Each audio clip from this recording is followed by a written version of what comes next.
Hola con todos, nosotros somos del grupo número 17 y les vamos a hablar sobre el uso de marcadores de SCAR para determinar el sexo en plantas de papaya. Introducción. Carica papaya es la especie económicamente más importante de la familia Caricaceae. Esta planta es nativa de Centroamérica y de la costa occidental de Sudamérica, y es una especie polígama que presenta 3 tipos sexuales: plantas masculinas, plantas femeninas y plantas hermafroditas. Además, genéticamente, la expresión del sexo en las papayas es controlada por un solo gen con 3 alelos. En cuanto al genotipo, es importante mencionar que todas las combinaciones de alelos dominantes son letales. Por lo tanto, los machos y hermafroditas son heterocigotos obligados, mientras que las hembras son homocigotos recesivos.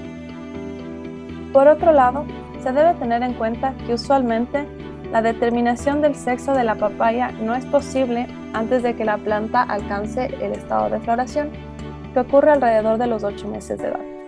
Y esto es un problema porque dificulta la planeación de los cultivos.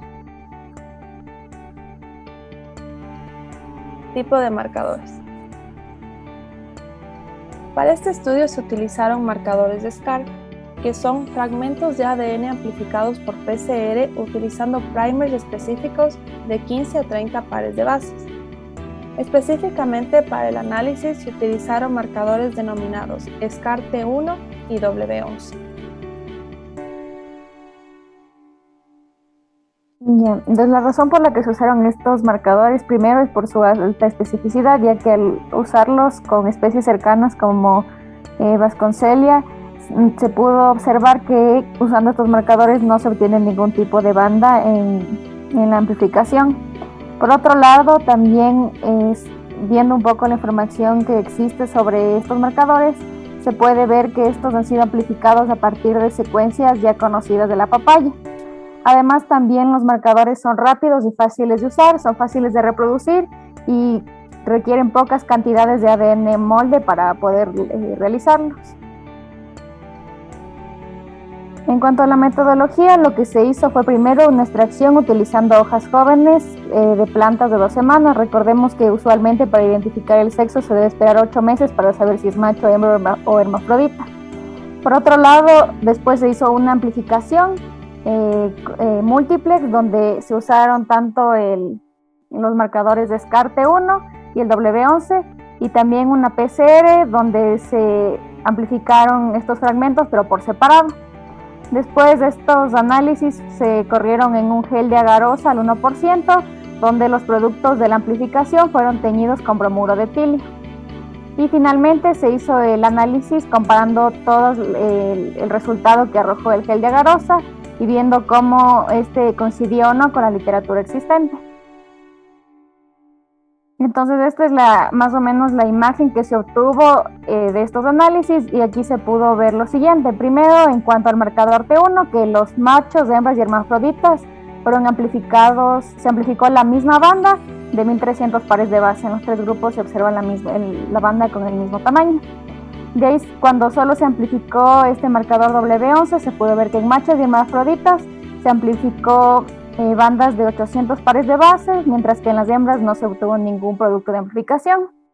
Y finalmente, cuando se hizo como esta amplificación en conjunto usando tanto el marcador T1 como el W11, se observó que los machos y hermafroditas amplificaron en 2 bandas, la primera de 1300 y la segunda de 800 pares de bases, mientras que en las hembras solo se observó una banda de más o menos 1300 pares de bases.